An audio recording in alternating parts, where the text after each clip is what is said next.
স্বামী আমার চোখের সামনেই তার ভালোবাসার মানুষটির সাথে কথা বলে। আমি শুধু চেয়ে চেয়ে দেখি আমি সূর্যের দ্বিতীয় স্ত্রী। এই বাড়িতে আমার প্রয়োজনটা নিতান্তই একটা আয়ার মতো। আমার স্বামী তার প্রথম স্ত্রীকেই মনে প্রাণে এখনো ভালোবাসে। সূর্যের বড় স্ত্রীর নাম মায়া।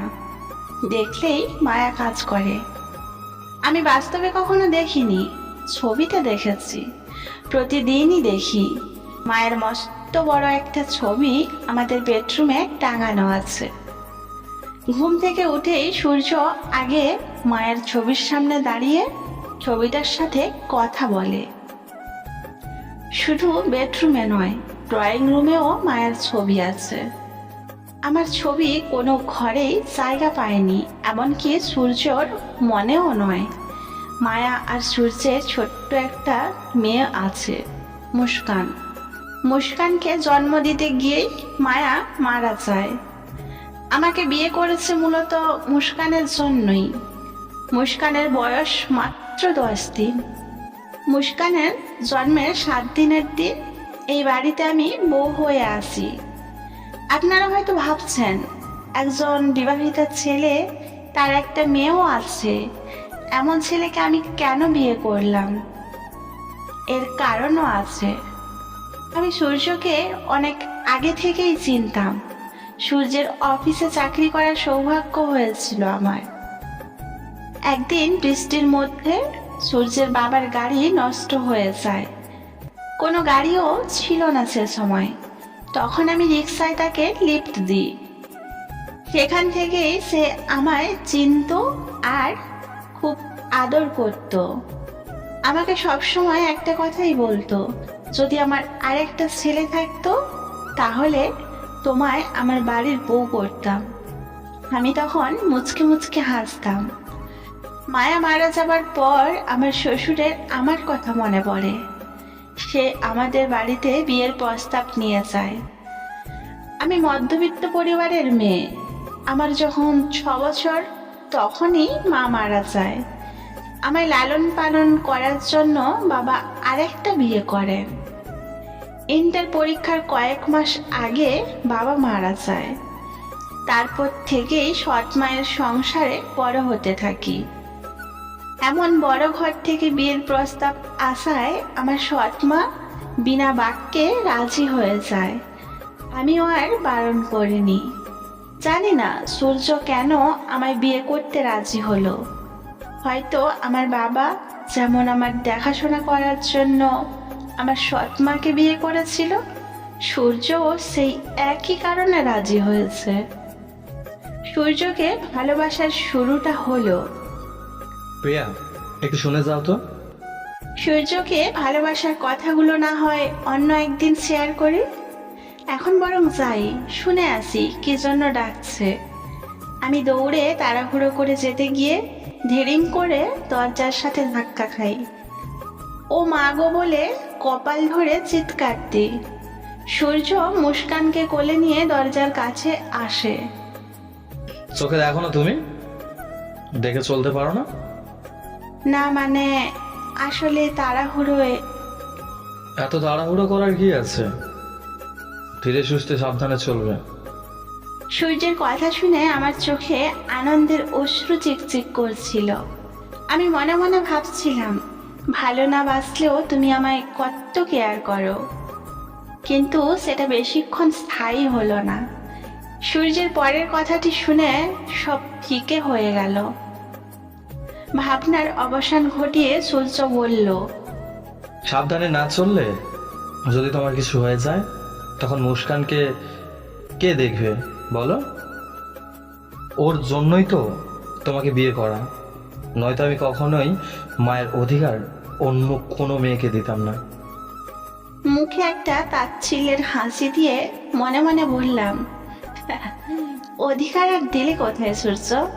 আমি তোমার মনে তো দূরের কথা, ঘরেও জায়গা করে নিতে পারলাম না।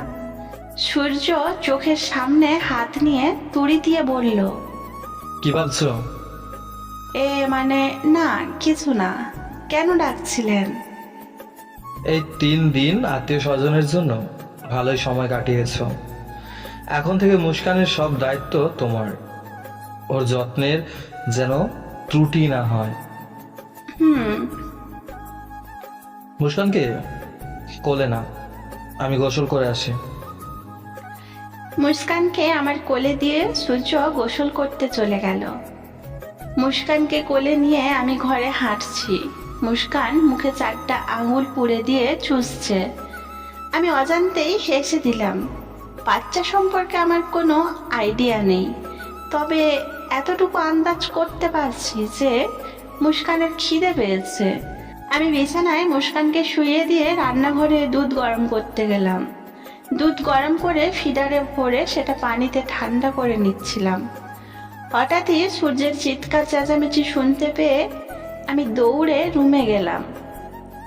মুস্কানকে কোলে নিয়ে কান্না থামাচ্ছিল। আমাকে দেখতে পেয়ে মুস্কানকে বিছানায় শুইয়ে দিল। আমার সামনে এসে আমাকে অবাক করে দিয়ে 2 গালে 2টা থাপ্পড় দিল। আমার চোখে মুহূর্তেই পানি উপচে পড়ছে। তোমাকে কি এই বাড়িতে সংসার রাখার জন্য এনেছি? মুস্কানকে একা রেখে কোথায় গিয়েছিলে? আর একটুর জন্য ওর দম আটকে যায়নি জানো? হাত নাড়াচাড়া করতে গিয়ে ওর ছোট কাঁথাটা মুখের ওপর এসে পড়েছিল। মানে shut up idiot, get out. আমি তখনও ঠায় দাঁড়িয়ে রয়েছি।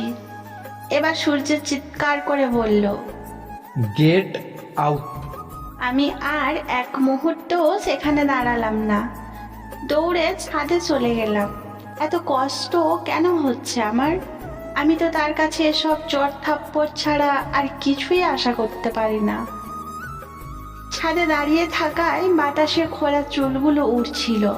পেছন থেকে কারোর ডাকে হুঁশ ফেরে। প্রিয়া, রিয়া, তুই? শরীরে চিটাগং থাকায় তোর বিয়েতে থাকতে পারিনি।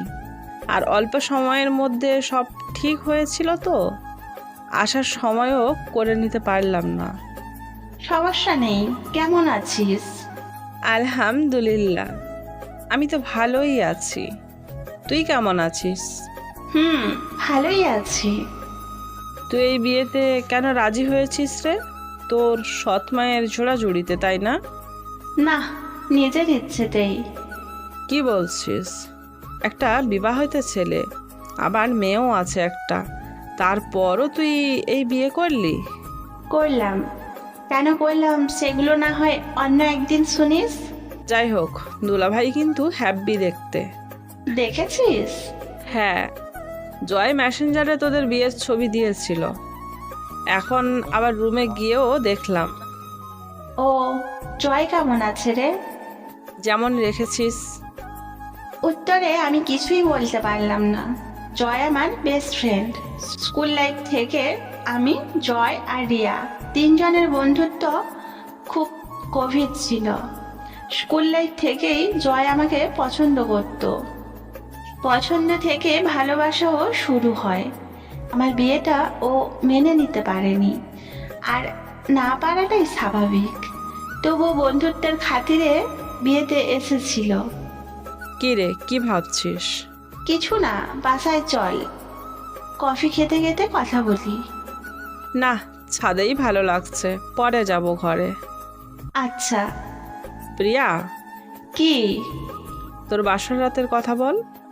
ফাজলামি করছিস? ফাজলামি করবো কেন? মান্তাসার বিয়ের সময় তো ওর বাসর রাতের কথা আমরা বান্ধবীরা শুনেছিলাম। তুই তো বেশি ফোর্স করেছিলি। এখন তুই কেন বলবি না? বল বল, তাড়াতাড়ি বল। কি বলবো? দুলাভাই তোকে সেদিন কি গিফট দিয়েছিল রে? শুনবি? হ্যাঁ, বল। মুস্কানকে। উত্তরটা শুনে রিয়ার মুখটা ফ্যাকাশে হয়ে যায়, তবু মুখে হাসি ফুটিয়ে বলল, গ্রেট। আরও নিশ্চয়ই অনেক আদর করেছিল, তাই না? মুস্কানকে আমার কোলে দিয়ে আমায় কি কি করতে হবে, মুস্কানের কিভাবে কেয়ার করতে হবে সেগুলোই বলছিল। এরপর সে মুস্কানকে নিয়ে শুয়ে পড়ে। আর তুই? আমি বেলকনিতে রাত্রি যাপন করি। দুলাভাই বলেছিল? না, কষ্টগুলো মায়ের সাথে শেয়ার করি আকাশপানে তাকিয়ে। তুই ভালো আছিস তো? ভালো থাকাটা খুঁজে নেব। ড্রয়িং রুমে রিয়াকে বসিয়ে রেখে আমি রান্নাঘরে কফি বানাতে গেলাম। রান্নাঘর থেকে একবার ড্রয়িং রুমে উঁকি দিয়ে দেখলাম মুস্কান ঘুমিয়েছে আর সূর্য ল্যাপটপ নিয়ে যেন কি করছে। আমি আবার রান্নাঘরে চলে গেলাম। 2 মগ কফি বানিয়ে ড্রয়িং রুমে গেলাম। আমি আর রিয়া কিছুক্ষণ গল্প করলাম। তারপর রিয়াকে বিদায় দিয়ে ড্রয়িং রুমেই বসে রইলাম। আসলে বেডরুমে যাওয়ার সাহস করে উঠতে পারিনি। টিভিটা মাত্র অন করেছি, ঠিক তখনই সূর্য ডাক দেয়। আমি তাড়াতাড়ি টিভি বন্ধ করে সূর্যের সামনে গেলাম। সূর্য রাগী দৃষ্টিতে আমার দিকে তাকিয়ে আছে। সূর্য ল্যাপটপটা বন্ধ করে বিছানার পাশে রেখে আমার সামনে আসে। কে এসেছিল? বান্ধবী। কথা বলিয়ে দিলে না কেন? আসলে আপনি তো রাগ করেছিলেন, তাই আর কি। সূর্য প্যান্টের 2 পকেটে হাত ঢুকিয়ে একটু হেলে তুলে বলল, এক কাপ চা হবে? আনছি। আমি চা নিয়ে এসে দেখি সূর্য বেলকনিতে দাঁড়িয়ে আছে। চা নিয়ে আমিও বেলকনিতে গেলাম। আপনার চা। দাও। চা দিয়ে আমি চলে আসছিলাম, তখন পেছন থেকে সূর্য ডাক দেয়। প্রিয়া। হ্যাঁ। সূর্য চায়ে চুমুক দিয়ে বলল, চাটা দারুণ হয়েছে। ধন্যবাদ। আমি যখন আবার চলে যাওয়া ধরলাম, সে আবার ডাক দিল। প্রিয়া, আমার কথা এখন শেষ হয়নি। আমি এবার সরাসরি গিয়ে তার পাশে দাঁড়ালাম। মাথা নিচু করে বললাম, বলুন। মুস্কান যে আমার কাছে কি তা আমি তোমায় বলে বোঝাতে পারবো না। আমার আর মায়ের ভালোবাসার গিফট মুস্কান। মুস্কানের কিছু হয়ে গেলে আমি কখনোই সহ্য করতে পারবো না। তাই তখন মাথা ঠিক ছিল না। আমি সত্যিই দুঃখিত। তোমাকে মারা আমার উচিত হয়নি। মুস্কান হলো আমার বেঁচে থাকার শেষ সম্বল। আমি আকাশপানে তাকিয়ে বললাম, আর আমি?